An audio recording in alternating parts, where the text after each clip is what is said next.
Let's take a little time to reveal the prehistoric stories that the earth once concealed. Mix them all together on this ancient land. It's time to spread some Palaeo Jam.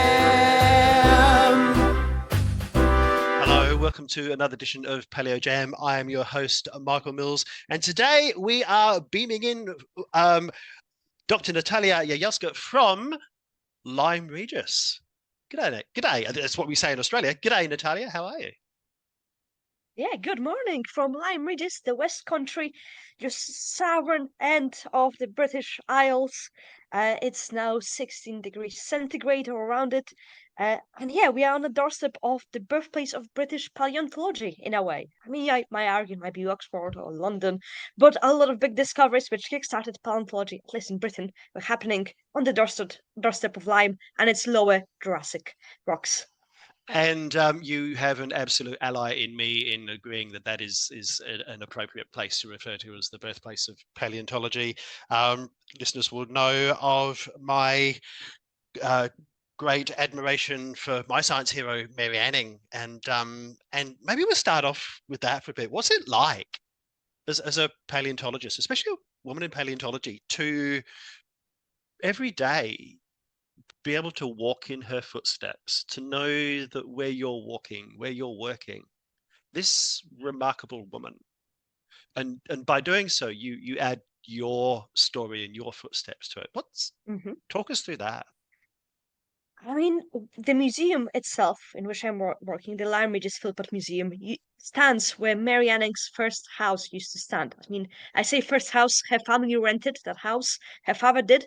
They were too poor to be house owners when Mary Anning was alive. She was a proper working class woman. Of course, now when you go, there's not a densely populated slum. It's a clear area with lovely early 20th century buildings, which are the Guildhall and the museum. They are very fancy and kind of Regency inspiring buildings. But the foundations of those museums are of Mary Anning's initial house and workshop and shop. So we are literally sitting in her house as we are working in the museum, which is kind of exciting. And the museum itself was built by the Philpott family, who were friends of Mary Anning a few generations down. So people that knew Mary, at least by oral history of the family, built that museum. So it's literal part of the history and continuation of her legacy. Probably something she didn't even anticipate when she was back alive, that there will be in her initial birthplace, there'll be big museum in her honor. And every single day almost, when the tide allows it, we do public fossil walks, usually for people that have never fossil hunted before, going to the blue layers and Charmouth mudstones formations from the lower Jurassic that have a lot of local fossils, and where Mary Anning did a lot of her research. Of course, when Mary Anning was alive, the beach was very, very different. Now there's a big sea defense protecting the church cliffs, which used to be the chief spot where Mary Anning was doing her discoveries. Now it's very hard to get anything because it's all stabilized and overgrown by flowers and weeds and ticks and other things. And of course, the coastline changes. This area is one of the most geographically active in Western Europe. We have a lot of landslides and cliff collapses and erosion. So at the height of erosion, it can go at a rate of a meter a year. So probably the cliffs we are seeing are slightly different from the cliffs Mary Anning was seeing, which is fascinating. So we are always seeing new strata being sort of revealed by the erosion and the elements. That means there's always something new to find, which is fascinating because we have hundreds upon hundreds of people going onto the beach fossil hunting every single day. And every single day we come out with some nice discoveries of some bones and ammonites and belemnites. It's like infinite supply of fossils. And it's great because you can still, despite 200 years of difference between Mary Anning doing fossil hunting and us, we are still managing to find new things and contextualize things she was seeing. But yeah, as a woman in paleontology, especially working class woman in paleontology, it's a great thing because I'm literally siding on shoulders of giants, or a single giant that was Mary Anning. The statue of her is actually bigger than life. She's I think 1.2, 1.5 bigger. So the statue you're seeing as you're walking down from the museum to the fossil site, literally in her footprints, you'll sight bigger than life statue of her and Trey the dog, who was her companion. And the best thing about like Mary Anning, she discovered the first dinosaur in pterosaur in England, and I found the first, at least described, Amelia Penny, other female scientist and doctorate, found the first pterosaur in Scotland.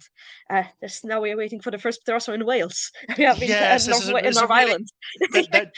that really cool connection, and which is a great way to lead into to your research, isn't it? That you know, Mary found Dimorphodon, and what a remarkable discovery that was. And what I love about Mary's story too is that it was the men who visited her, wasn't it? It was the men who sought her expertise and her advice. She was the one that was able to explain to them. She was the one that was able to pick. And we know from documented evidence that she would describe what the thing was and what it wasn't. So For a woman, so without formal education whatsoever, so she never went to school, to university. She was pretty well versed in anatomy and different species and genera of crinoids and ichthyosaurs and plesiosaurs. She knew how to distinguish different bones and how to assign autapomorphies to them. And that was before sciences and geological sciences were a commonplace thing, even for a general person, or even advanced, a scientific person. And Mary Anning was surrounded by a lot of paleontologists, even in Lyme. She had a lot of repeating visitors, and people like William Buckland, who was a person who discovered the first ever dinosaur, the Megalosaurus, came from Axminster, which is just around the corner from Lyme Regis. It's like an hour walking distance. So she was surrounded by this weird cocktail of paleontologists and geologists in a time when those professions were not very well established. And maybe that sort of helped her to build the profile because she had so many amazing friends and neighbors, which then connected and established all the main institutions which we are now today know as the main leaders of paleontological thought. And she sent correspondences directly and indirectly with things like people like Cuvier, who is considered the father of paleontology, at least the idea of extinction, from France. She had people visiting from Switzerland. Even royalty was coming over from mainland Europe to see her and her expertise. She was a local celebrity, and not just within the paleontological scientific circles, in a common general public also sometimes knew about her because her story survived and were carried on. Even Charles Dickens wrote a story about her a few years after her death. So Charles Dickens knew about her. Probably people outside of scientific sphere already had main idea of what she was and who she was. And it's a common misconception of people thinking, oh, she was completely obscure, nobody knew about her, it was just men. People sort of respected her and noted her in all of correspondences. They wrote obituaries, sometimes even noted in paper itself that she was a collector and preparator. So yeah, not as hidden figure as people might think. And Mary had a strong personality, was very vocal about stuff. So really, you can see why this sort of personality broke through, and she broke the class barriers and gender barriers to establish herself as a respected figure in paleontology before paleontology was a thing. Yeah, and that thing about, I think, of how she was well known, and she talks about that. There's a quote of hers that I think she was speaking to the was it the King of Spain or something? Anyway, one of the kings that came to visit her. Yes, yeah. And she made reference to him and says, "Well, I'm well known throughout Europe," but it wasn't just Europe; it was in England as well. And Yes. okay, so she at the time, and what's always really fascinating with history sometimes is that with the writing of it and the rewriting of it over a period of time, we do lose a bit of her story. But the great thing about now in 2024 is there's much more awareness of her. There's a whole lot of things that we've seen in the last few years that are looking at exploring and telling her story now. Especially now because Mary Anning is now part of Key Stage curriculum for school children in UK. So if you're a kid in UK, it's pretty likely you'll cover Mary Anning and her fossil endeavors when you're doing basic, history lessons and other things like that. And kids love it because they can learn about dinosaurs. And it's every single kid wanted to have a lecture on dinosaurs. And that also means as a museum, we are very, very popular because we have entire armies of school groups coming over, trying to see Mary Anning's house, trying to see Mary Anning's dog sculpture and other things. So more than ever, Mary Anning's awareness is through the roof. Usually we don't introduce Mary Anning to people, people introduce Mary Anning to us, and how much she has meant to them, just because she became such a mainstay in households. And that mainstay came from younger generations, which are learning about in schools and telling the stories to the parents. So it's interesting thing, the old stories being rediscovered by school children, and it's sort of building up to the older generations, which the Marianic awareness was slightly lower back then, but right now I think we had a all-time historical peak of Marianic awareness. Yeah. So when you were growing up, firstly, were you the dinosaur kid, but also were you aware of Mary and her story? Not at all. And I guess maybe because I was not born in Britain. Yep. So I was born in Poland and my access to British books and documentaries and other things was very limited. But as soon as I entered paleontology, which was when I was around 14, 15, going to Dorset for holidays. It's a very popular holiday destination in the UK. So I realized, oh, that's the Jurassic Coast. There's a lot of fossils you can find. And once you go there, it's like, oh, this is interesting and this and this. So for me, I was a late bloomer to this kind of thing, but I blame my nationality and language barriers that got in the way because Mary Anning is still quite a niche figure outside of British Islands or Anglosphere, more or less. And there's a lot of cool paleontologists, especially women paleontologists, that in Poland established Polish paleontology, especially in the 20th century, but it's still kind of hidden figures. When I talk to a lot of Polish like dinosaur hobbyists that just casually I enjoyed, they know more about Mary Anning than about female figures that built Polish paleontology. Those women were also amazing. They discovered Velociraptor and Gallimimus and all the mainstays of Jurassic Park franchise, including the Tarbosaurus, one of the better preserved tyrannosaurids. But stories of those women also kind of shrouded in mystery and they don't have this public knowledge, which will be excellent because cool female characters that can be used to boost national morale and interest in Mm. sciences and other things, and they're still on edges of obscurity. I'm glad Mary Anning is very, very popular, but also that means there's more women from history that are still in their relative obscurity. Mary Anning was famous, but there were other interesting characters that are not as well known. For example, Mary Morland, who married William Buckland, the dinosaur guy from Axminster. We never hear about Mary Morland, despite she being the first person to illustrate a dinosaur fossil.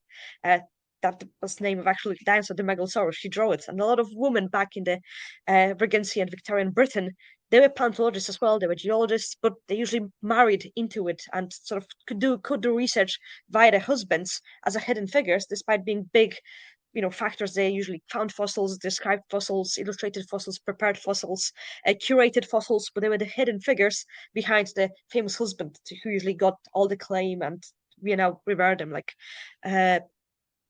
Things like Mantel, a lot of people who had a lot of other women behind them that build up the research, but then they're sort of hidden in a bit of obscurity. We all know what Mary Anning, but there's other women that worked with Mary and corresponded with Mary and lived during the time of Mary Anning and slightly after and before her that are still, hidden figures. And I would love to sort of being in this museum establish or just like it was not just Mary, she was not exception. Women were great, they were all scientists, they were only systemic barriers sort of blocking them, and those systemic barriers now make them invisible. And I guess that's the great opportunity with Mary and her story, isn't it? Mm-hmm. Is that she gives us somebody that we can see, and because she wasn't hidden by that man person, Mm-hmm. Yeah, she didn't hide behind a man she to never have her married. say, and Yeah, that's and one of the great strengths, I think, in the sense of her mm-hmm. story, that it allows us to go, oh, we can't say, oh, but the man did it. It's like, no, it was her. Mm-hmm. Whereas Mm-hmm. with some of the others, it's been far too easy historically to go, Mm-hmm. oh, it was Gideon Mantell, oh, William Buckley did all the things and Mm-hmm. stuff. So speaking of women in paleontology, Dr. Natalia, and speaking Mm-hmm. of pterosaurs, tell us about Dearc, and I'm not even going to try and pronounce the second part of the name. Yeah. So you discovered the I first I will pterosaur in not. Scotland. Yes. Well, you worked on the first pterosaur in Scotland. Mm-hmm. Yeah. Mm-hmm. How do we pronounce its name? Oh, I may also butcher it because it's in Scottish Gaelic, which is a native language spoken by people in Scotland, especially in Hebrides. It's for many people the first language they speak, and it has no roots in English. It's completely derived, but the name is sgiathanach, and I might be completely butchering it because I'm not a Yep. native Gaelic speaker.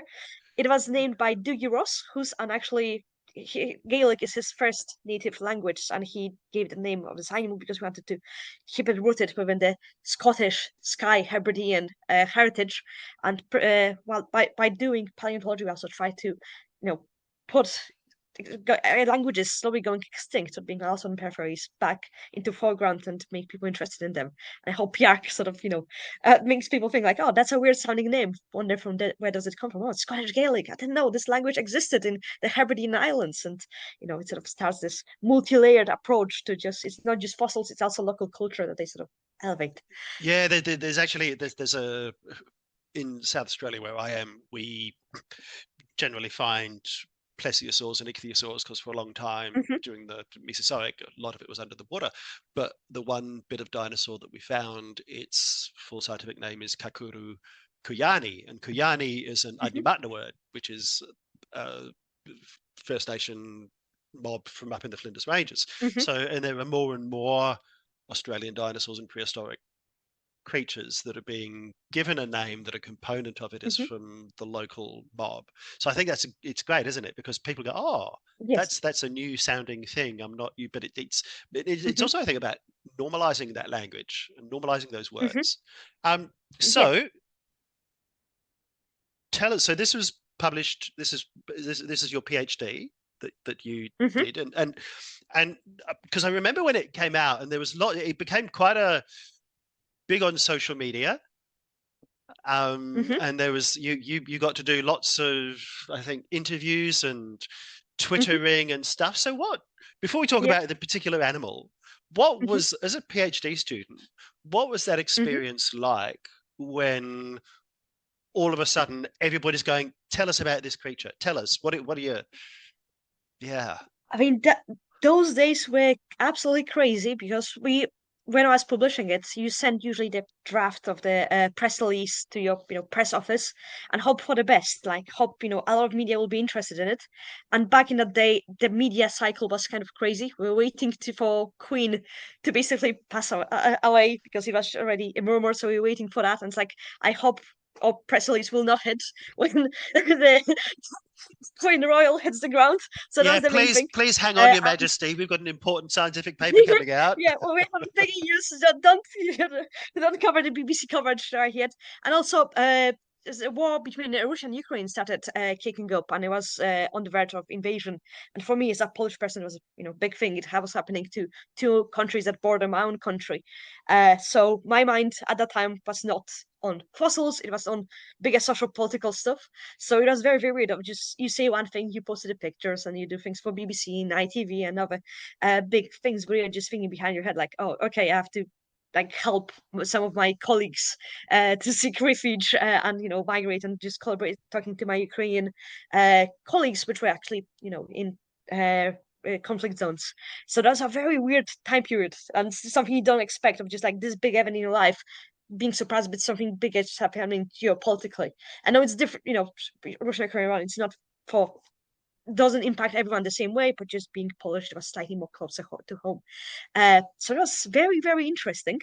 But I loved that despite, all the war coverage, we got coverage both in Russia, Belarus, and Ukraine, and that was one of the news stories they ran before the war actually started. It was one of the weirdest experiences, honestly, and it was. I think the most thing I'm impressed by is how global it went. So I was talking to people in Arabic countries, from Egypt and China and Brazil. It was probably a global story, and it's great because it's putting highlight on this very small community in Scotland and Hebrides, and in a very turbulent, negative world, just saying people have their cool things that are 150 million years old that we are sort of discovering, and it's all led by very early career students. And look at the amazing preservation of animals that vanished millions of years ago, and sort of gives people this kind of hope for the future, makes them very sort of can detach themselves from the current world and sort of imagine things from the past and think out perseverance of life for millions of years. And in that kind of very, very turbulent time, I got a lot of correspondence saying like, oh, I was feeling so bummed out and depressed, but like this was a new thing that sort of made me happy for the day. So it's kind of very nice thing to experience. But yeah, with publishing with sciences, it's very hard to predict what will be cut up. The new stories will resonate with people, and I'm glad this very toothy pterosaur did. Yeah, and it People speaks to enjoyed that. engaging with it. Yes. Yeah, it speaks to that thing we you touched on before about, the fascination that people have for prehistoric Hmm. creatures. But Hmm. there's almost a dinosaur, a new dinosaur every week. There's new prehistoric Hmm. animals coming out all the time, and you never know. You never know what's going to be Hmm. um, the one that catches the imagination. But I think Yes. rather large flying reptiles is probably puts you in a better chance than some small little Hmm. prehistoric slug. So let's what does Dearc tell what does it tell us about Hmm. pterosaurs? So it's Jurassic period. Hmm. Um, It's it's okay. it's quite large. Hmm. Um, what does it tell us about pterosaurs in Hmm. general and the evolution of pterosaurs? Okay, just setting the scene, like Yak was the first named proper pterosaur from Scotland. There were other bits and bobs of pterosaurs, like a single wing phalange or a bit of a Mhm. jaw, found previous to that, which were described or passingly mentioned in the literature. So it was not we knew pterosaurs were in Scotland, but we just had very scrappy material. Yak sort of broke that barrier because he was a first well-preserved pterosaur. So it's preserved in 3 dimensions, which is very, very rare for pterosaurs because they're flying animals. That means they have hollow bones and they're prone to basically flattening completely and being obliterated and preserved in 2 dimensions. This, for some mysterious reason, did not happen to Yark. It's preserved in 3D. It's almost fully preserved, so all the bones are in articulation, so they were light and connected as they would in real life, which also really happens. Usually pterosaurs disintegrate and the bodies and elements just sort of break into different bits and it looks like a big roadkill. Only thing that happened adverse to the Yark is that he was exposed on a tidal platform, and he was slightly inclined as a fossil. So the tip of the jaw and tips of the fingers of the wing fingers were obliterated by the tide, and we don't have the full wings of it because they are gone. And that means getting estimation of the wingspan is kind of tricky because it's a new species of relation to animals we don't have a good fossil record of. So estimating the wingspan comes with some caveats, and we have to look at other features like humerus length and skull length to extrapolate how big it was. That means we don't have a proper wingspan of it, and you can pay estimates, and that comes with some caveats and other things. But we think it had a wingspan of around 2 meters, if not slightly more, which is we knew pterosaurs like this existed in Jurassic, but the fossils of anything bigger than a meter in the Jurassic period for the flying pterosaurs are quite rare. So it's the first well-preserved, sizable pterosaur of wingspan, definitely at around 2 meters, if not more. And that was sort of exciting. So 3D, quite sizable, and very well preserved with the endocast of the brain cavity, lovely preserved teeth, lovely preserved claws, which opens new venues to studying animals like this. Because usually when you have kind of tumbled individual material, it's harder to make a bigger story. With this one, this entire skeleton, that's a pretty big story. I think he's quite charismatic. He has very kind of big, goofy teeth with that interlock. There's a big orbits for the eyes, which look upwards. Yeah, just a quite big animal. It's if you can imagine, they will be similar to albatross in size. So as pterosaurs go, that's quite small because pterosaurs could get as big as 12 meters late early on in the Cretaceous. Uh, those are the as darkids like Quetzalcoatlus, the largest ever living animals that could fly. But it took Giraffes some with time for them. wings. Yeah. Yes, giraffes with wings and with like enormous stork heads. You look at it and it doesn't look real as animals. Like, how did the thing locomote? I have no idea, but Wow. we are pretty certain they could fly. But in the Jurassic, those giant sizes have not developed yet. Pterosaurs were still experimenting with different body sizes and shapes, and this is sort of slow onset of that gigantism that will sort of eventually in Cretaceous to create animals that are never as big on record as pterosaurs. So we are still waiting for birds to breach that record, but so far, biggest ever creature to dominate the skies, minus the planes we are flying in. Nothing else biological was flying of this kind of proportions, and that makes pterosaurs very interesting and exciting because how did they fly? Why they were so successful to survive for millions of years attaining such big sizes? And if we know that better, we can develop cool planes and use it to area engineer to widen area engineering expertise and knowledge. So you might think like pterosaurs, who cares about that? But it opens so many different avenues for different things, and who knows, you might save some money on your flight a few years in the future when somebody implements ideas from pterosaurs to aviation. Yeah. It's interesting, isn't it? What's the application of paleontology and the discoveries that we find and stuff. Crazy thing is, we have 5 minutes to go on this chat. It's just gone so ridiculously quickly. I want to, because you do many things. You're also a paleo artist, so you play in the art and science space, which is an area that I play in and have done for a long time. And I love that people for a long time have said, "Oh, they're so different." It's like, well, no, they're not. I think they marry beautifully. And I want us to, as an artist, what is it about taking a set of bones and creating an image and how do you go about that? What's the key for you? It's a combination of observation. That's the main thing. You observe living animals, especially birds. You can just bite into a chicken wing and sort of play into it and look at the tendons after eating the succulent meat from them, and apply the similar knowledge, muscle correlates to fossils. Actually, for me, science and art are completely inseparable. You can't really do one without doing the other. When we are teaching geology undergraduates on the first course of paleontology, the first assignment they have is observational drawing, because that's how you learn anatomy. That's how you can actually pay attention to small details, and you can record things better than a camera would. So people think like, oh, science, art's completely separate, but people get surprised when they roll in for the university first day and we get them crayons and sharpeners and pencils and fossils. Like, come on, draw it. Remember to use the lighting and other stuff and magnifying glass to see all the small details. So it's a mixture of observation and inference. And I also like doing quite expressive art, so not just scientific art. I love doing cartoons because they resonate a lot with kids and other audiences. So I try to make science as least intimidating and as most accessible as it can. So I go to create plushies. A big push for me was to create a very nice plushie and some kind of multi-sensory experience for people when doing my PhD, especially with kids. So I reach out to Paleo Plushies, who has a Scottish paleontological plush designer. It's an actual job that someone has, and it's amazing. She's amazing, and she designed a complete, almost to scale plushie of Dearc sgiathanach with articulated wings and membranes. And kids love them because you can teach them about anatomy, about tendons, muscles, different bone types, and they enjoy it because you're just playing with a moving toy. So and so did it has did, very did nice you, glowy eyes. Yeah. as a young kid, did you dream of designing plushies, like helping design them? Did being part of that, but like seeing your, like, how does that manifest in your brain as an adult in terms of I was not really a plushy person when I was growing up, but it's something you sort of learn by just doing engagement and seeing what resonates with people. So it's trial and error, seeing what goes well and what doesn't. And kids love soft stuff. Kids love touching things and feeling them and not just listening and looking at things from a distance.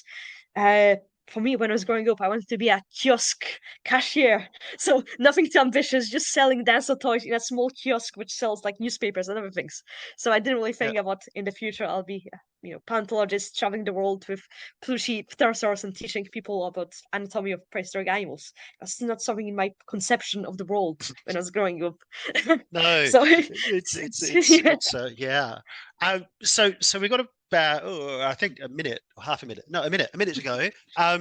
Advice for young paleo artists. What would you say to Uh, a like yeah. evolution.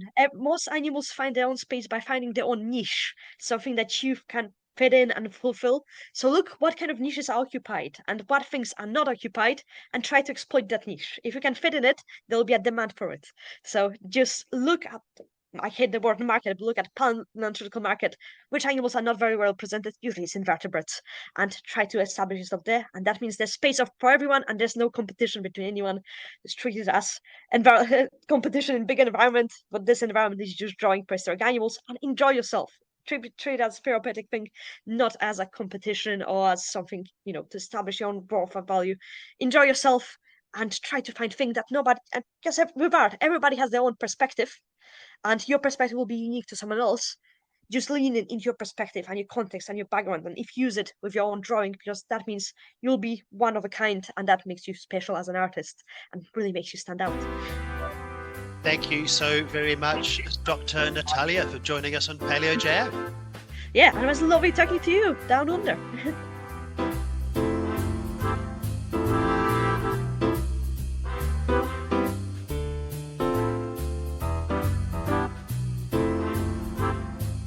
It's time to spread some Palaeo Jam.